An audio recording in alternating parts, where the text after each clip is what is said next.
Olá, sejam muito bem-vindos. Gleice, psicóloga por aqui. Eu tenho conversado com algumas pacientes que estão passando por processos em relação ao próprio corpo no quesito de emagrecimento. E eu queria trazer algumas reflexões em relação a isso nesse vídeo, um pouco diferente do que a gente está acostumado a ver, que fala sobre questões de autoamor, de autoaceitação, que claro tem sua relevância, mas eu entendo que amar a si mesmo é um processo a ser construído, né? E não é meia dúzia de afirmações positivas em frente ao espelho que vai fazer você se sentir melhor com você mesmo. Então, o que eu queria trazer aqui é um processo que antecede a esse, que é o de não se odiar, né? O que eu vejo muitas vezes acontecendo é a pessoa ter ódio do próprio corpo e achar por algum motivo que só vai conseguir gostar de si mesma quando tiver o corpo dos sonhos, ou quando for mais magra, ou quando atingir o padrão XYZ. Só que nesse processo a pessoa acaba atropelando a si mesma, né? Ela acaba entrando em dietas restritivas, treinando muito acima da sua capacidade, virando refém da indústria de emagrecimento, né? Que vai vender, sei lá, pílula não sei do que, chá não sei do que. E a gente sabe que isso não é sustentável, né? Seja treinar muito ou fazer uma dieta muito restritiva, não vai se estender, né? Não vai ser uma coisa que você vai sustentar a longo prazo. E aí a pessoa acaba, obviamente, voltando a engordar, né? Voltando a comer mais do que comia antes. E às vezes, já comprovado isso, né? A pessoa acaba engordando até mais do que ela já estava. E tudo isso por atropelar a si mesma na ânsia de querer ter o corpo que gostaria para, quem sabe a sorte, ela conseguir gostar de si mesma, né? Que é uma ânsia normal, a gente tem uma necessidade de gostar da gente mesmo, tá tudo bem. E parar de se odiar envolve separar o joio do trigo, né? Que eu quero dizer com isso é entender a diferença entre o seu corpo e o que o mundo diz sobre ele e o que você aprendeu sobre ele de acordo com o que você ouvia do mundo. Então, assim, você foi ensinada a não gostar do seu próprio corpo, mas não que isso tenha uma coerência direta. Então, vamos lá, existe toda a sociedade gordofóbica, que vai dizer que seu corpo é feio, que não está apto para transitar em determinado ambiente, é o que dizem lá. E tem o seu corpo que te serve, entende? Se a gente pegar, então, a parte prática da coisa, se você está assistindo esse vídeo, se você consegue se alimentar, se você trabalha, se você vive nesse planeta, né? É um critério básico você ter um corpo. Então, o seu corpo ele está a seu serviço. Então a sua relação com ele deveria ser de gratidão e não de ódio. Imagina ter uma pessoa que tá ali, faz tudo por você, que te serve, e a única coisa que você consegue devolver para essa pessoa é ódio. Percebe? Não tem coerência. Você concorda comigo que se seu corpo te serve todos os dias, a todo momento, não é você que teria motivos para ter ódio dele só porque você não gosta do que você vê no espelho? Ao contrário, ele teria motivos para ter ódio de você. Então, a minha sugestão aqui, nesse momento, não é você passar a se amar, assim, de repente, não é você passar a fingir que gosta de você, a fingir que gosta do que você vê no espelho, quando na verdade você não se sente bem com isso. A minha sugestão vem antes disso, é você olhar de forma objetiva para o seu corpo e parar de odiar aquilo que te serve.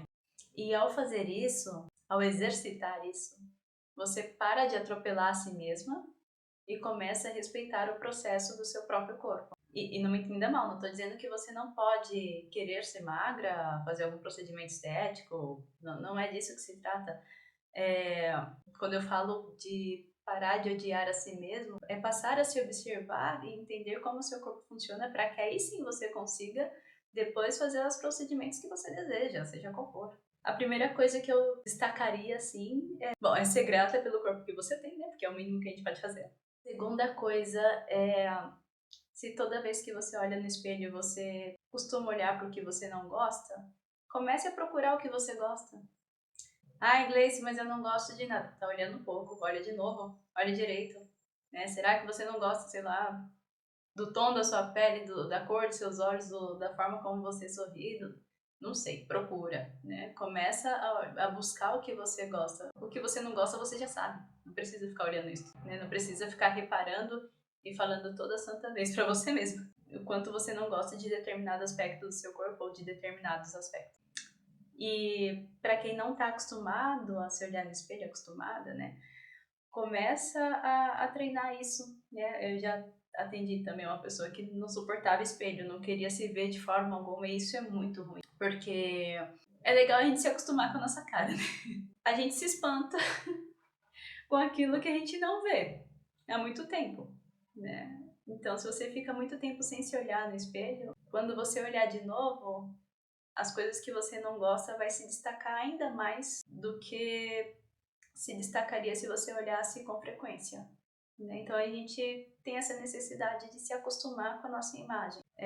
A título de exemplo, um dos meus estágios na faculdade foi numa instituição de longa permanência, que é casa de repouso. E era uma casa assim bem precária, né, de recursos muito escassos. E um dia eu resolvi levar um espelho para aqueles idosos que estavam lá. E foi uma experiência assim muito triste, porque muitos deles, mesmo os que estavam até mais lúcidos assim, eles não gostaram do que eles viram, alguns não se reconheciam. Você tem noção disso, né? De você passar tanto tempo se olhando no espelho que quando você olha você não se reconhece. E alguns até negavam que eram eles mesmos, né? Então eu perguntava, né? Vocês sabe quem é essa pessoa, né, que você tá vendo? E a resposta, geralmente, era uma recusa, assim, de não quero olhar, tipo, afasta isso aqui de mim. Ou era uma coisa da pessoa olhar e não se reconhecer, ou então a pessoa olhava e negava que era ela, né? Eu falava, não, essa pessoa é você e tal, e a pessoa, não sou eu. Eu acho muito triste a pessoa não reconhecer a si mesma. Claro que aqui eu tô usando um exemplo mais exagerado, né? Mas numa escala menor, né, guardadas aí as devidas proporções, isso também acontece com a gente. Se a gente fica muito tempo se olhar no espelho na hora que a gente se vê de novo, isso causa um impacto e às vezes pode ser um impacto muito ruim. Então, comece a se acostumar com a sua cara.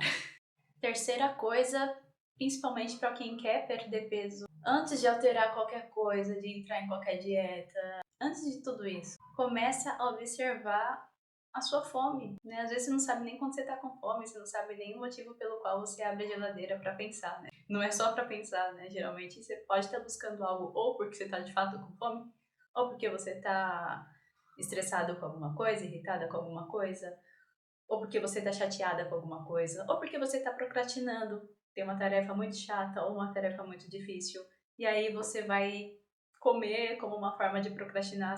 Gente, isso é normal, isso acontece com todo mundo. Acontece comigo. Eu faço isso. Então, assim, comer por tédio também, né? Muito comum, né? Você tá entediado, sei lá, você vai pra geladeira buscar alguma coisa pra te tirar daquela sensação chata de tédio. Então, a minha ideia aqui é que você avalie sempre a sua fome de 0 a 5, onde 0 é nada de fome e 5 é muita fome. E seria interessante que você se alimentasse, comer comida mesmo, quando você estivesse ali mais ou menos no nível 3, 4 no máximo de fome. Não deixe chegar no 5, porque se chegar no 5 é muita fome, você vai estar roendo até o reboco das paredes. Não é legal esperar chegar nesse lugar, porque aí você vai comer o que você não deve, quando não deve, da forma que não deve. E também comer antes disso, né? Comer antes do 3 ou 4 ali, né? Se você resolver comer quando você tá com nível 0 a 2 de fome, provavelmente você vai estar comendo por algum outro motivo que não seja fome. E aí você pode rotular isso, né? Não, então peraí, eu tô vindo comer o quê? Não precisa alterar nada, de novo, não é pra alterar nada, se observa, é pra se observar, pra ver como você funciona. Eu tô indo agora na geladeira, no armário, sei lá, eu tô indo com que nível de fome? Tô com nível 2 de fome, eu acabei de almoçar, né? Tô com nível, sei lá, 1 de fome, mas eu tô na geladeira caçando alguma coisa. É um docinho? O que eu quero? Eu tô com preguiça de fazer alguma coisa? Eu tô com raiva de alguém? Tô estressada? Tô entediada? Estuda isso.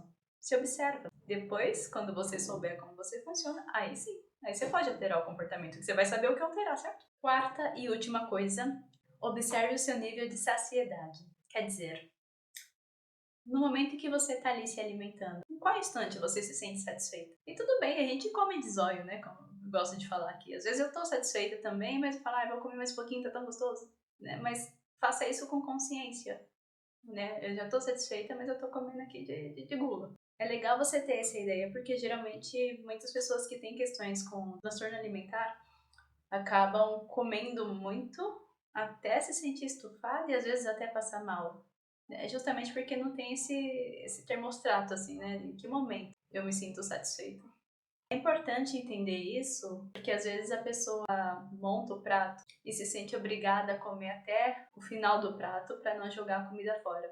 Ou às vezes não é nem você que monta seu prato, inclusive se isso acontece, por favor, comece você a montar seu prato. Mas você percebe que quando você come mais do que você gostaria ou mais do que você deveria, né? Se você já percebeu que está satisfeito e você continua comendo mesmo assim para não jogar a comida no lixo, você concorda comigo que você está ocupando o lugar do lixo? Né? Se o resto de comida que sobraria no prato vai pro lixo e para não jogar fora você prefere colocar para dentro de você, você está se comportando como uma lata de lixo. Faz sentido para você se comportar como uma lata de lixo? Bom, gente, é isso que eu gostaria de compartilhar. Espero que de alguma forma tenha feito sentido. Se você não concorda com alguma coisa que eu falei, afinal eu tenho compreensão de que não é o meu lugar de fala, comenta aqui embaixo, a gente pode conversar sobre isso. Acho que eu tenho muito a aprender sobre esse assunto também. E espero que esse conteúdo tenha sido útil de alguma forma. Um forte abraço!